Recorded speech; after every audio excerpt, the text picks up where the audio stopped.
Fine. So let's start with the very first unit, students. That is introduction to organizational behavior. Introduction to organizational behavior. अब सबसे पहले जब तक आप subject के बारे में नहीं जानेंगे कि क्या है, तब तक उसके बारे में आप आगे जब विस्तार में पढ़ेंगे तो आपको समझ नहीं आएगी. तो let's just move that what is organizational behaviour.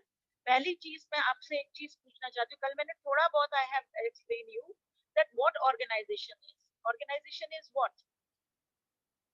It is a place where number of people come together to accomplish a common goal. So that means, and if I'm talking about an individual, does an individual make an organization? No. So we have to be more than one person to make an organization. So let me move to the next slide. The outline of the chapter is what all I am going to discuss in this unit is the definition of organizational behavior. What are the various disciplines that contribute towards the organizational behavior? हमारे objectives क्या है organizational behavior का? What are its limitations? What are the forces that are affecting the organizations and its behavior? What are the limitations of organizational behavior? Then also we will discuss the models of organizational behavior. And finally, we would do the pay and reward pyramid in organizational behavior. So these are the topics which we'll be covering under the unit 1. I'm moving to the next slide. Let me just define what organization is. कल मैंने जैसे कि आप लोगों को बताया था, organization क्या होती है? It is a coordinated social unit. यानी मिलाकर, coordination means everybody is working towards one goal. एकत्रित होकर एक ऐसी परिवार बनाता है, एक ऐसा social unit बनाता है जिसमें 2 या 2 से ज्यादा सदस्य होते हैं. That functions on relatively continuous basis to achieve a common goal or set of goals. तो यानी ये वो सब लोग इकट्ठे आते हैं जो कि कोई कॉमन गोल को अचीव करने के लिए दे यूनाइट, कोऑर्डिनेट करते हैं. जैसे कि हम एक family is also an organization जिसमें फैमिली की प्रॉस्पेरिटी, फैमिली की हैप्पीनेस गोल्स होते हैं. उन गोल्स को अचीव करने के लिए हर व्यक्ति अपना अपना योगदान देता है. बच्चे हैं वो हैप्पीनेस पेरेंट्स को देते हैं बाय उनको ओबे करने के, उनकी जो ऑर्डर्स ताकि वो अपने गोल्स अचीव करें, पढ़ें, खेलें. सो दिस इज उस तरह से वो करते हैं. वो मॉनिटरी वो नहीं कर सकते. और फादर की कंट्रीब्यूशन क्या होती है फैमिली में? वो अपनी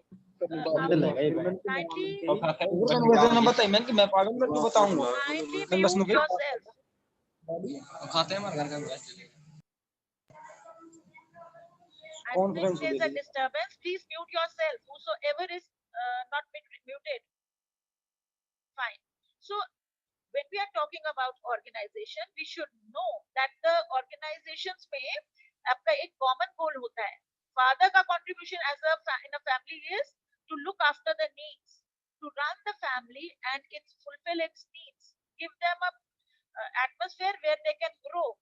तो ये organizations की एक definition है. So मैंने एक आपको organization का जो जीता जाता example है वो है आपकी family. अब आप फैमिली के दायरे से जब निकलते हो कुछ कमाने के लिए तो अनदर ऑर्गेनाइजेशन में घुसते हो. और अगर आपका स्कूल है वो एक ऑर्गेनाइजेशन है, अगर आपका कॉलेज है वो अनदर ऑर्गेनाइजेशन है, आपका ऑफिस है वो अनदर ऑर्गेनाइजेशन है. सो एवरीवेयर जहां पर कोई ना कोई गोल्स अकम्प्लिश होते हैं और मोर देन वन इंडिविजुअल होता है, उन्हें हम क्या बोलते हैं? Organizations. Let me move to the next slide. Now second thing, organizational behaviour 2 चीजों से बनता है. ऑर्गेनाइजेशन जिसको मैंने डिफाइन किया है और बिहेवियर. बिहेवियर क्या होता है? क्या होता है आप सबको पता है. You will know that how a person behaves, how a person reacts in a situation is a behavior. So let's come to the different concepts that are related to behavior. That is the manner in which one is conducting oneself. कौन व्यक्ति किस तरह से अपने आप को पेश करता है वो उसका बिहेवियर है. इसी तरह से हमारा सेकंड पॉइंट है anything that an human being does involving action and response to stimulation. जब भी कोई एक्शन होता है उस पे वो कैसे रिएक्शन करता है. एक समझदार व्यक्ति और एक अनपढ़ व्यक्ति का वहीं से पता चल जाता है कि वो कितनी, मैं पढ़ाई से नहीं ले रही, मैं आपके बिहेवियर से ले रही हूँ। जरूरी नहीं आप पढ़े लिखे हो, लेकिन आपकी वैल्यूज अच्छी हो। तो एक समझदार व्यक्ति उसको कैसे रिएक्ट करता है और एक जो समझदार व्यक्ति नहीं होता वो उस पर कैसे रिएक्ट करता है। For example, I am taking a daily के basis examples। जब आप सड़क पर आते हो तो आपका बिहेवियर, जब आप कोई लड़ाई होती है, एक समझदार व्यक्ति उधर से या तो उसको सुलझाने की कोशिश करेगा, और अगर नहीं सुनते, he will not waste his time, he will go away, but the others दो उकसाएंगे, दो बिना रीजन के उस पे भिड़ जाएंगे। So these are the kind of behavior you show, and आपके बिहेवियर से आपकी पर्सनालिटी का अनुमान लगाया जा सकता है कि आप किस दायरे के और किस तरह के लोग हैं। So आपका बिहेवियर आपका आईना है, वो आपको बताता है कि आप किस तरह की वैल्यू सिस्टम से आते हो। आप जरूरी नहीं है कि बहुत अब रिच हो, वैल्यूज आप संस्कार कहीं से आप शुरू से लेते हो अपने घर से, तो आपकी फैमिली के वैल्यू सिस्टम भी हमें उसमें पता चलते हैं। So this is an important mirror of a person's inner self. Third, the response of an individual, group और species to the environment. Environment के प्रति आप कैसे अपना रिस्पॉन्स दिखाते हैं। लोग क्या होते हैं, कचरा फेंक दिया, प्लांट्स तोड़ दिए, थूके यहाँ वहां, तो दैट मीन्स व्हाट, आपकी क्या अकल दिख रही है, क्या बिहेवियर दिख रहा है।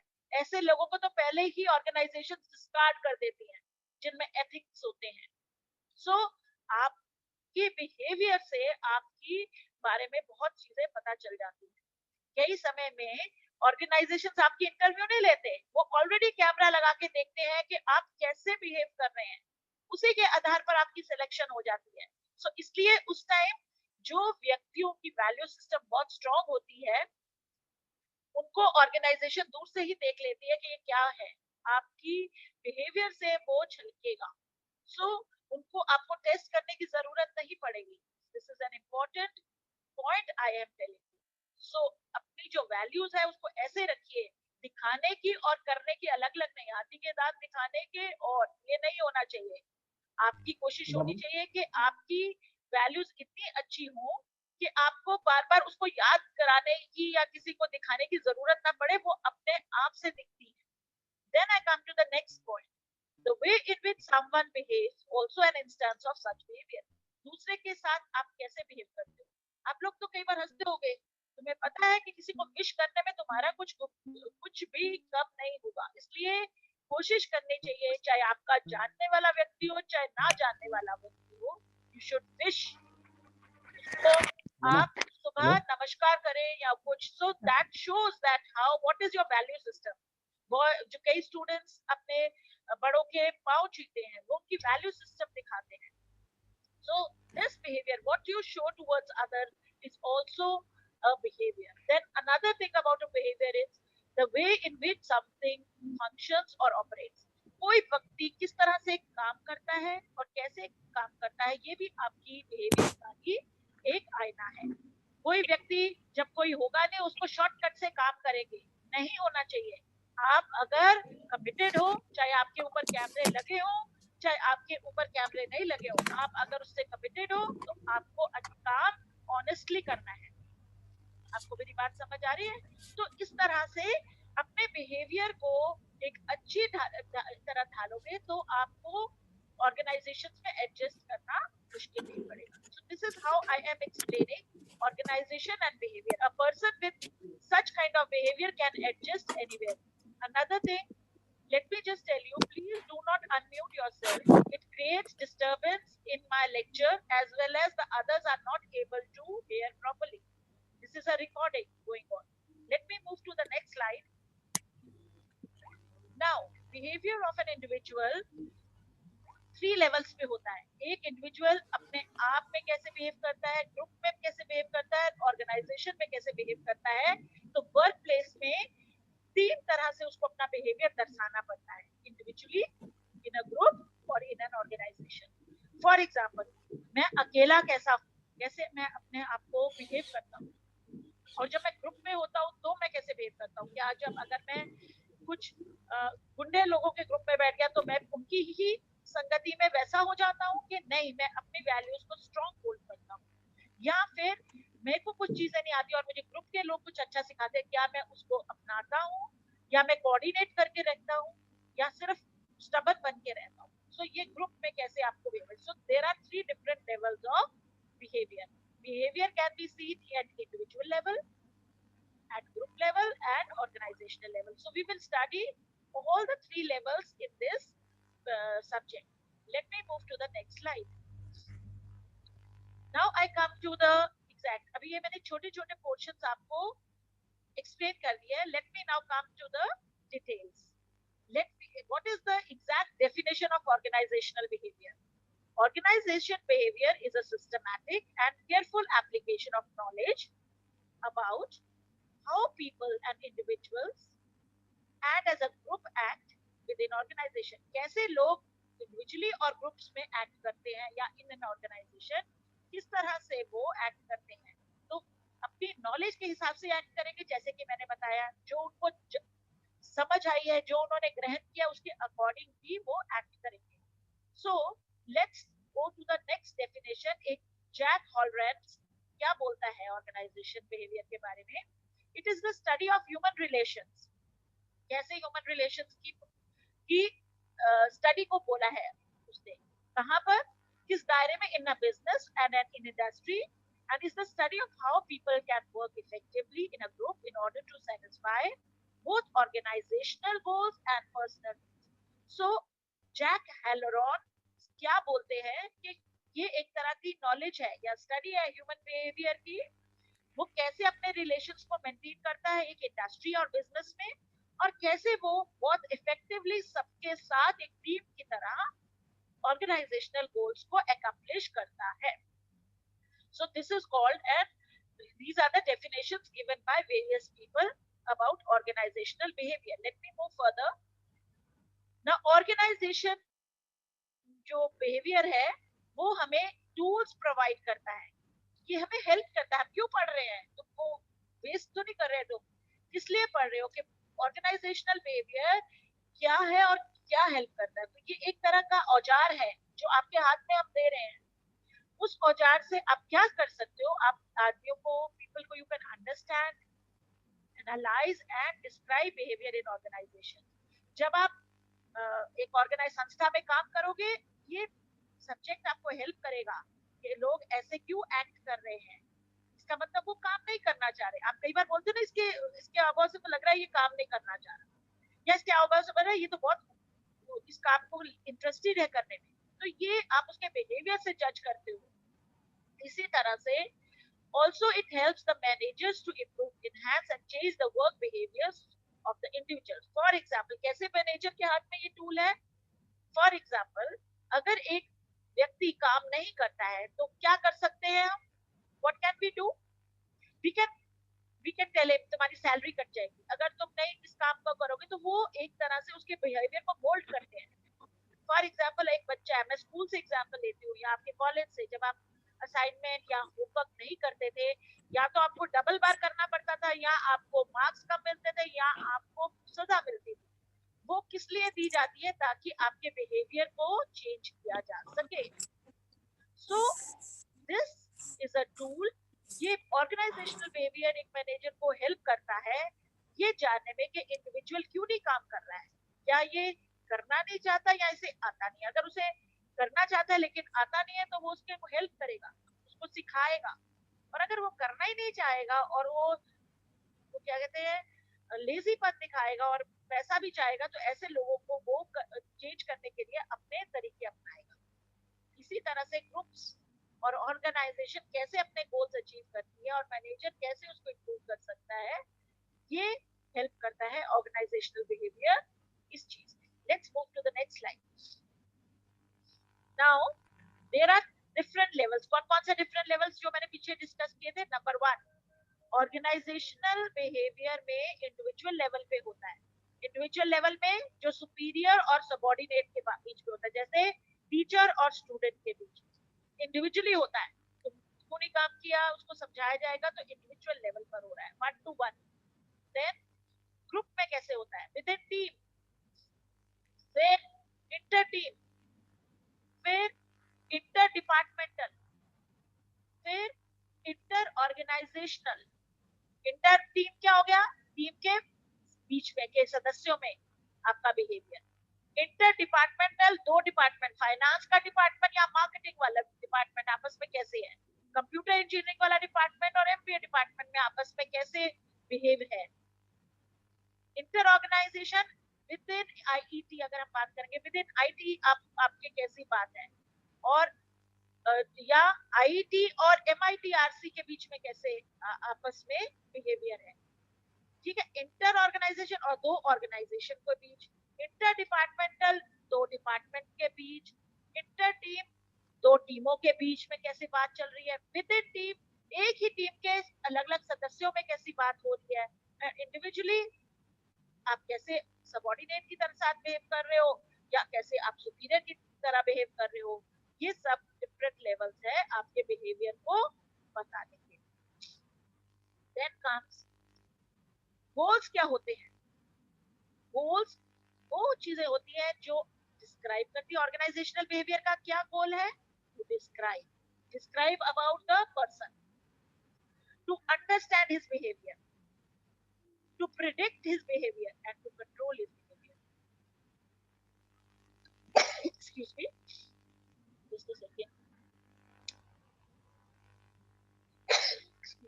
Now, जो ऑर्गेनाइजेशनल बिहेवियर है वो किस पे फोकस करके चलता है? एक व्यक्ति के बिहेवियर को डिस्क्राइब करना, उसको अंडरस्टैंड करना, उसको प्रिडिक्ट करना और उसको कंट्रोल करना। मतलब प्रिडिक्ट क्या करते हैं? अनुमान लगाना।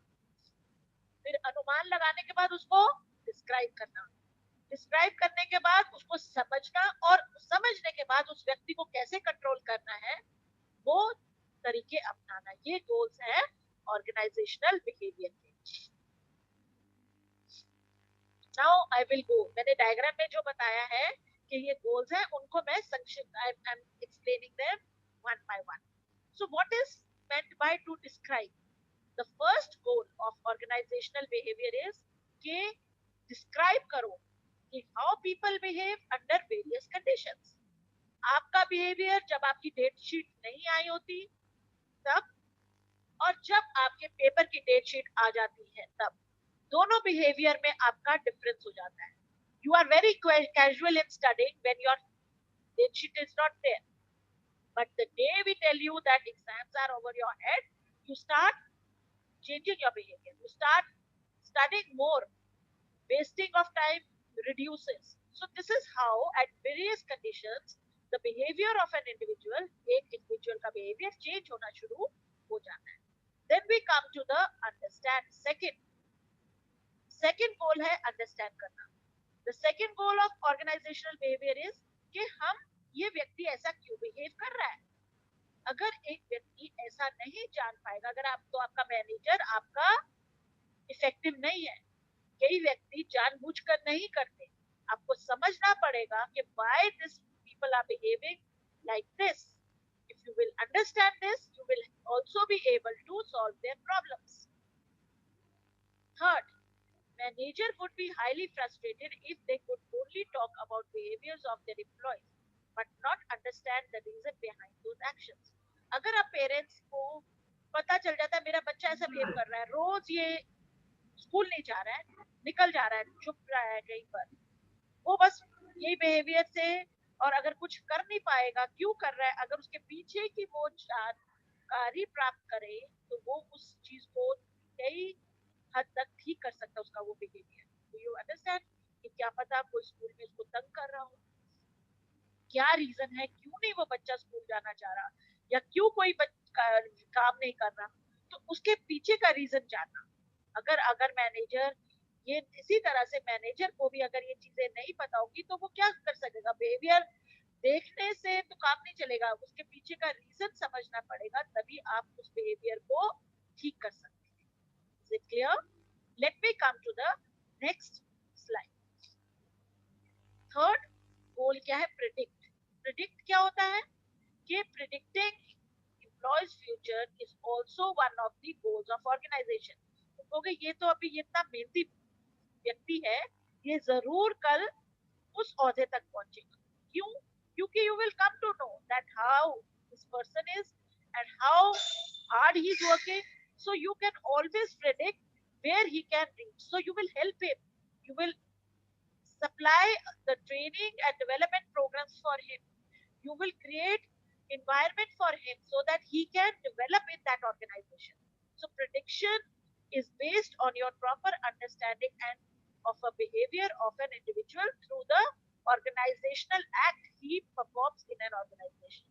So whether he is dedicated or productive, अगर जो बच्चा क्लास में बहुत पढ़ने वाला होता है, काम टाइम पे करता है, बहुत रेगुलर क्लासेस लगाता है, हमें समझ आ जाता है ये बच्चे का फोकस है।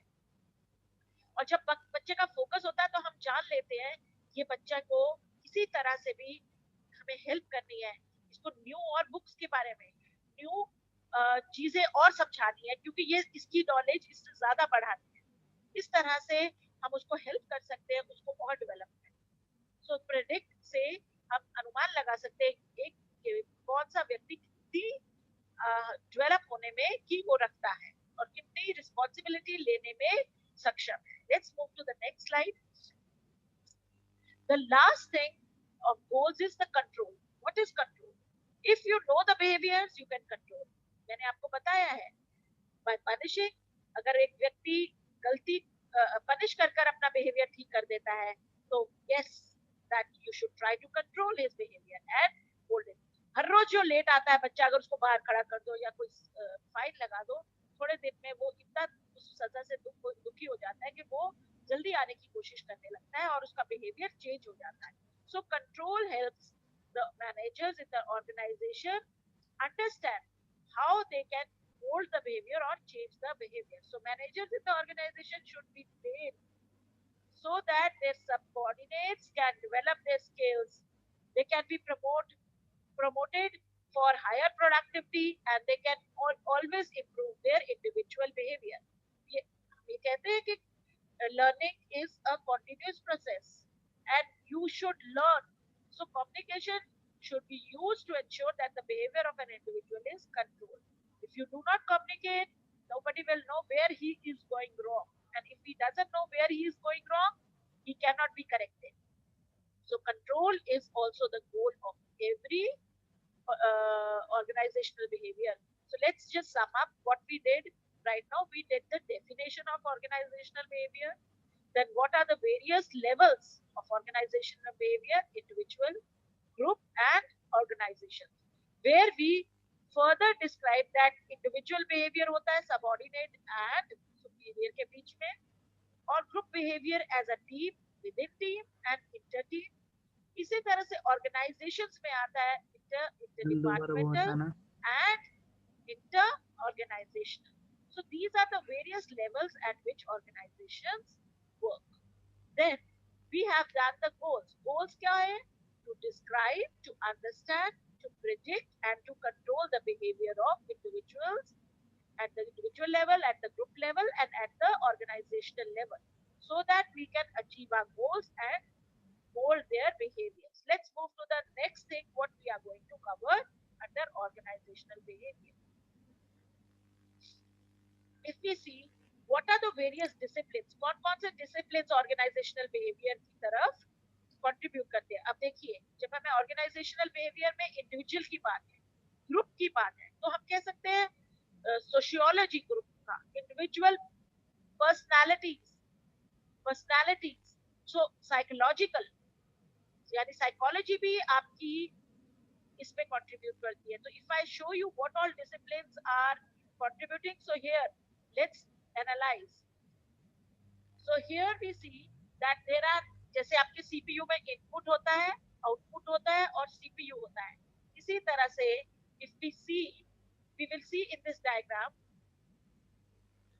हमारा behavioral science कहाँ-कहाँ से आता है, कौन-कौन से disciplines इसको मोल्ड से इसकी नॉलेज आती है। साइकोलॉजी कहाँ पर हमारी ऑर्गेनाइजेशनल बिहेवियर में दिखती है, क्योंकि हम लर्न करते हैं। अब मैं आपको एग्जांपल दूं साइकोलॉजी का लर्निंग का। For example when you go first time to the school, आपको पता होती है कि बेल बजती है तो खाने का पीरियड होता है, किसी को पता है कि ये बात? पहले दिन तो पता नहीं होता, पर अगले दिन से धीरे धीरे आपको समझ आ जाती है, बेल बजी, फटाफट से आप टिफिन निकाल लेते हो.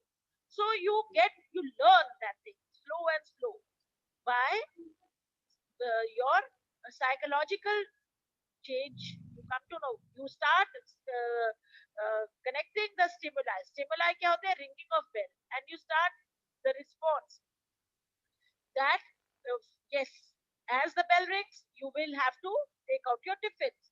So इसको बोलते हैं stimuli and response. This is called learning. You have learned not in the single day but slowly and slowly. Another thing the psychology contributes is motivation. Every person who works is working for either money or either for some power or some recognition or some kind of respect. So motivation, how a person is motivated. मुझे तो government नौकरी करनी है, मुझे government नौकरी motivate करती है, मुझे सोशल वर्क करना है, मुझे सोशल वर्क वो करता है. सो इमोशंस, इमोशंस क्या होता है, जब आपको डांट पड़ती है, कई बच्चे ब्रेकअप हो जाते हैं, रोने लग जाते हैं, कई बड़े स्ट्रांग होते हैं, कई रिएक्ट करते हैं. सो ये साइकोलॉजी इन सब पे फोकस करती है. कौन कौन सी फील्ड्स में, लर्निंग, मोटिवेटिंग, इमोशंस, परसेप्शन, ये सब मैं पढ़ाऊंगी. ये जो हम पढ़ रहे हैं ना, ये सब ऑर्गेनाइजेशन बिहेवियर में आप पढ़ोगे. Learning, motivation, personality, emotions, perception, training, leadership, job satisfaction, individual decision making, performance appraisal, attitude measurement, employee selection, work design and work stress. ये सबकी contribution हमारी किस discipline से आती है, psychology से. Then another discipline जो हमारी organizational behavior को बनाता है, वो है social. Because आप individually तो काम नहीं कर रहे, आप किस में कर रहे हो काम, ग्रुप में. So देखिए ग्रुप में कौन कौन से फील्ड्स हेल्प कर रहे हैं हमें, सोशल साइकोलॉजी एंड सोशियोलॉजी, दोनों हमारा ग्रुप बिहेवियर के ऊपर फोकस करते हैं.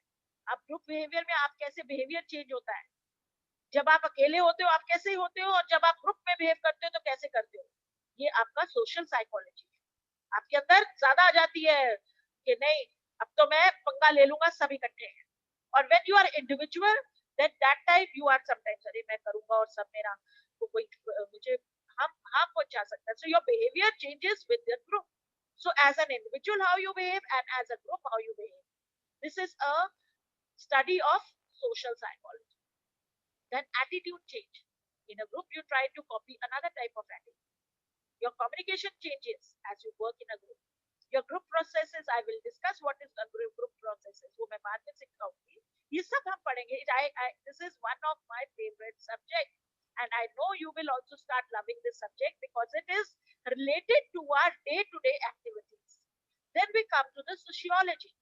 Sociology किस चीज की पढ़ाई है, कम्युनिकेशन की, पावर की, कन्फ्लिक्ट की और इंटरग्रुप बिहेवियर. कैसे आप आपस में बातचीत करते हो, क्या पावर के टैक्टिक्स होते हैं, किस तरह से पावर अटेन करते हो, एक व्यक्ति दूसरे पे कैसे पावर गेन करता है, कॉन्फ्लिक्ट क्या होता है, उसको कैसे आता है और कैसे उसको सॉल्व किया जा सकता है. इसी तरह से सोशियोलॉजी कहाँ कंट्रीब्यूट करती है, ऑर्गेनाइजेशनल टेक्नोलॉजी में, ऑर्गेनाइजेशनल चेंज में, ऑर्गेनाइजेशनल कल्चर में और फॉर्मल ऑर्गेनाइजेशनल थ्योरी में फोकस करती है. तो इससे कुछ हम इसका ज्ञान भी ऑर्गेनाइजेशनल बिहेवियर में यूज करते हैं. Last discipline which that contributes towards organizational behavior is anthropology. Anthropology क्या होती है, एंथ्रोपोलॉजी होती है आपका कल्चरल वैल्यू. आपने क्या सीखा है, आपने क्या वैल्यूज ली हैं ग्रुप में, अपनी सोसाइटी से क्या वैल्यूज पिक की हैं, क्या पावर की है, क्या ऑर्गेनाइजेशनल कल्चर है, क्या एनवायरनमेंट से आए हो. इस चीज की स्टडी को बोलते हैं एंथ्रोपोलॉजी. और जब आप ऑर्गेनाइजेशन में होते हो तो आपकी वैल्यूज इन एन ऑर्गेनाइजेशन कैसी होती है, इसलिए हम एंथ्रोपोलॉजी का भी कुछ पार्ट ऑर्गेनाइजेशनल बिहेवियर में सक्षम होता है, योगदान देता है. नाउ किसका कंट्रीब्यूशन, साइकोलॉजी इंडिविजुअल बिहेवियर को बनाती है, को पढ़ने में हेल्प करती है. सोशल साइकोलॉजी एंड सोशियोलॉजी हमें ग्रुप बिहेवियर्स पे फोकस करती है. इसी तरह से सोशियोलॉजी और एंथ्रोपोलॉजी ऑर्गेनाइजेशन सिस्टम्स को समझने में हेल्प करती है. और ये सबकी पढ़ाई को मिलाकर इंडिविजुअल, ग्रुप और ऑर्गेनाइजेशन की समझ को ही हम क्या बोलते हैं, organizational behaviour. So you have understood ये डायग्राम एक पूरी तरह से इलैबोरेट डिस्क्रिप्शन है कि how various fields are contributing towards organizational behaviour. Let me move to the next. ये चीज जो मैंने आपको पूरा समझाई है, ये देखिए आप अगर आप नेक्स्ट स्लाइड्स देखेंगे सब कुछ दिखेगा. साइकोलॉजी क्या होती है? It is a science that tries to measure and explain that something sometimes change the behaviour of humans and other animals. For example मैंने आपको बेल के साथ किया था, कैसे एक व्यक्ति का बिहेवियर चेंज किया जा सकता है through various learning process, through motivation, through their personality accordingly, through their training. कैसे एक व्यक्ति का हम behavior change कर सकते हैं by knowing the psychology of that person. Then we come to the next slide. यही which I coming to this.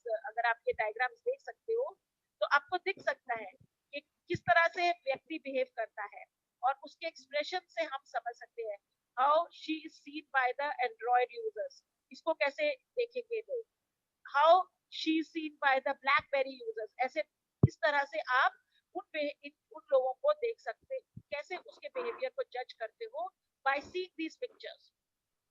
Fine. Also now emojis you are using, हमें कुछ भी सिखाता तो नहीं है but we learn that this symbol indicates what. Let me move to the next. ये just थोड़ी सी मैंने उसको क्रिएटिव स्लाइड्स बनाया हुआ है. Let's come to the second thing, social psychology. Social psychology क्या होती है?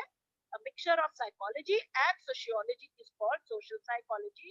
It focuses on the influence of people on one another. So कैसे एक दूसरे के ऊपर एक व्यक्ति दूसरे व्यक्ति को इन्फ्लुएंस करता है, उसको बोलते हैं सोशल साइकोलॉजी. जब आप क्लास में आते हो, आपके किसी को नहीं जानते होते, धीरे धीरे जो व्यक्ति बहुत ज्यादा अच्छा बिहेव करने लगता है, पढ़ने में अच्छा हो जाता है, तो अपना इफेक्ट छोड़ने लग जाता है. एंड एक हम उसके बिहेवियर के बारे में प्रेडिक्शन करते थे ये बच्चा कैसा है, तो इसको सोशल साइकोलॉजी का प्रोसेस बोलते हैं. एंड आप के फ्रेंड बनना शुरू हो जाएगा वो, क्योंकि आपको लगेगा ये इसका बिहेवियर बहुत अच्छा है, I should try and be with in this group. तो इस तरह से अपने ग्रुप को आप कंस्ट्रक्ट करते हो by seeing the behaviour of others. When you don't know others, you see the behaviour and start you get influencing by that person and you start forming a group. So this is called social psychology. Then we come to the next. ये say it and so you've got to be kidding. किस तरह से लोग अपना अपना view देते हैं हर व्यक्ति के बारे में, ठीक है? अलग अलग व्यक्ति, all those who favor, वो पूछता है कि कौन फेवर में है कौन नहीं, तो अपना अपनी राय दे रहे हैं, तो हर व्यक्ति का बिहेवियर अलग होता है. Let's move further. सोशियोलॉजी क्या होती है?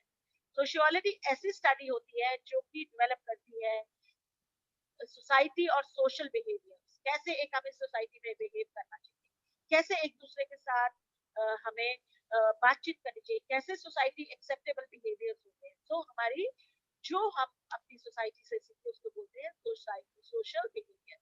वो हम एज अ ग्रुप कैसे बिहेव करते हैं, हम अपने देश में लीडर्स को देख के कैसे बिहेव करते हैं, हम जिन लोगों से इन्फ्लुएंस होते हैं उनकी तरह बिहेव करने की कोशिश करते हैं. सो सोशियोलॉजी उसकी पढ़ाई के ऊपर फोकस करती है. ये मैंने सब आपको पीछे डिटेल में समझा दिया, इसको मैंने इंडिविजुअली अलग से लिया. And then comes the anthropology. ये मैनकाइंड के बारे में बताता है, उसकी वैल्यू सिस्टम, उसका एटीट्यूड, उसका बिहेवियर. डिफरेंट कंट्रीज में डिफरेंट वैल्यू सिस्टम होता है. हमारी कंट्री में हमारा वैल्यू सिस्टम है, अब्रॉड की कंट्रीज में अलग वैल्यू सिस्टम होता है, तो उसके अकॉर्डिंग लोग बिहेव करते हैं. इसलिए एंथ्रोपोलॉजी हेल्प करता है कि अकॉर्डिंग टू वेरियस ऑर्गेनाइजेशन और कंट्री हम अपने आप को उस तरह के बिहेवियर में ढालें ताकि हम आराम से एडजस्ट कर सकें. So here let me come last. इसके बाद मैं स्टॉप करूंगी बिकॉज फिर वो 40 मिनट के बाद वीडियो वैसे भी बंद हो जाएगी, अभी होने वाली है. सो ये देखिए अमेरिका में क्या होता है, जापान में क्या होता है, अरब में क्या होता है, अलग अलग तरीके से किया जाता है. सो मैनेजमेंट स्टाइल अमेरिकन क्या होता है, they are very friendly leaders. They are, उनका कंट्रोल कैसे होता है, कौन सा अमेरिकन लीडर को अच्छा माना जाता है, जिसके पास बहुत बड़ा ऑफिस हो, बहुत सारी स्पेस हो. अब 1 मिनट से कम रह गया है तो ये बंद हो सकता है, तो मैं सिर्फ ये लास्ट स्लाइड मैं कर रही हूँ. उसके बाद अपनी अटेंडेंस आप लोग व्हाट्सएप पे अपना नाम लिखिए और लिखिए प्रेजेंट, जो जिस बच्चे ने अटेंड किया है अभी. तो मेरे पास इसकी रिकॉर्डिंग है, फिर मैं उसको क्रॉस चेक कर लूंगी. ठीक है, व्हाट्सएप पे अपना नाम लिखिए और लिखिए कि ओबी की क्लास में थे, तो लिखते जाना, अपना नाम डालते जाइएगा जो, ठीक है। सो लेट्स कम, 16 बच्चे हैं, 16 बच्चों के नाम आ जाने चाहिए मेरे पास, ठीक है। कंट्रोल, कंट्रोल मीन्स और व्यक्ति के पास कंट्रोल होगा